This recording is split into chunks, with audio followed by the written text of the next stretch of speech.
and welcome to the Week 20 edition of Instant Replay, where I give you my take on the most controversial calls of the weekend. I'm Simon Borg. We start in Philadelphia with the controversial play that was ruled a back pass by referee Jorge Gonzalez and led to the game winner for the Union and a red card for Chivas USA's Josue Soto. The laws of the game say the foul is only called if the ball has been deliberately kicked to the goalkeeper. I don't think that was deliberate at all by Soto. But although he has a right to be upset, Soto then bumps the referee in protest, and that was deserving of a second yellow. You just can't do that and expect Chivas USA to get called out by the disciplinary committee for mass confrontation. Moving on to Dallas, where Real Salt Lake manager Jason Kreis looked to be fearing the worst after this tackle by Stephen Keel on Robbie Findlay right in front of the RSL bench. But although Kreis reacts in horror, I think the direction of Keel's tackle and the way he comes in make it a yellow card foul, and referee Drew Fisher agreed, issuing Keel the caution card. Next, we go to Vancouver, where Chicago's Mike McGee wanted a penalty for an alleged handball by Caps defender Brad Rusin. But even though the ball may very well strike his arm in this case, his arms are tucked in, and he's not even looking. That would be ball to hand, and a good no call by referee Alan Chapman. To the opposite side of the continent at Red Bull Arena, where the home team had one PK that was called, Jabrowski trips up Lloyd Sam in the 86th minute. But they also had a PK denied, in my opinion. That came in the 53rd minute. Yes, the ball has left Fabian Espindola's feet, but that's when Montreal defender Hassoun Kamara takes him out. To me, that was a penalty. One more play from this one. Credit junior assistant Eric Proctor with a great offside call in the 58th minute on Marco Di Vaio. Here's the freeze frame, and he's clearly offside on the pass. Now, to Sporting Park, where we had three plays to look at.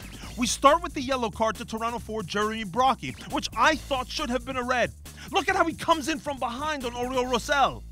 That's comparable to the Daniel Palladini red card from a weekend ago, and that got a red card and an additional game suspension. A Toronto player did see a red card in this game. It was Reggie Lamb, and there's no doubt about it. Whether or not he makes contact, it's a very late studs-up tackle that could have done some major damage if Soony Saad's foot was planted. Good call by Kevin Stott. And then an interesting one in the 41st minute. Sporting KC's Graham Zusi doesn't appreciate the fact that Toronto's Darryl Russell is right on top of him after a foul, and he throws what looks like a punch into Russell's leg. Interesting to see if there's any discipline issued for that. No cards were handed on this play by Stott. Moving to Gillette Stadium, where the Revolution had three shouts for penalty kicks, but I'm only buying one of them. The first one in the 58th minute. Lee Wynn launches what looks to be a shot on goal, but Bobby Boswell raises his arm and deflects it. I thought that was a stone-cold penalty. Then, in the 67th minute, forward Dimitri Imbongo felt he was tripped up in the box by Houston keeper Tally Hall. But I feel Imbongo is already starting to bend his knees before he makes contact with Hall. Play on, boys! And lastly, in stoppage time, some great dribbling by Wynn in the box, but Kofi Sargodi makes a risky but phenomenal tackle. Good no call there by referee Armando Villarreal. Villarreal also issued a red card in this match, and it was to the Revolution's Imbongo. You can see him trying to get away from Dynamo defender Eric Brunner, but he uses excessive force when he swings that right arm backwards. I think the red card is spot on. For more swinging arm action, we go to Portland, where Marcelo Sarvas was very lucky, in my opinion, not to see red.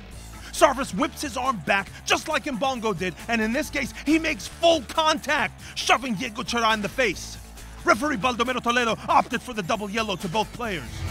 Which takes us to a third such play in San Jose, the red to Osvaldo Alonso. What he does is not dissimilar at all to what Imbongo and Sarvas did. Sure, maybe Alonso doesn't connect, but it's not about the contact. He is swinging his arm with a similar kind of force in the direction of Dan Gargan's head, and Gargan takes exception. I have no problem with the red there. The Earthquake should have also had a red card, in my opinion, in this one. No, not on the late Steven Lenhart challenge on Jimmy Traore. That was reckless, and a yellow was the right call by Soren Stoica. But in my opinion, Lenhart should have received a second yellow just 5 minutes later for the late lunge on Seattle goalkeeper Michael Sperning.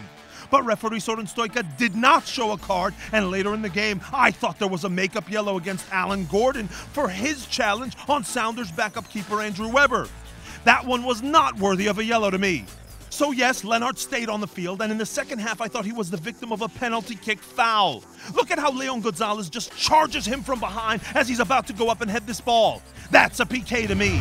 And lastly, we go back to Red Bull Arena for one last issue. MLS equipment managers, take note. Remember 2 weekends ago we showed you how Sire Sen was asked to change his sock to remove the white part, which didn't match his team's sock color. Well, Montreal's Justin Mapp was guilty of the same offense, and referee Ricardo Salazar forces him to change his socks in New York. Montreal even started the game with 10 men. Sock color is important for referees as they officiate a match, especially at the speeds of the modern game. And it's something that has to be respected. That's all we have for this week. See you next time.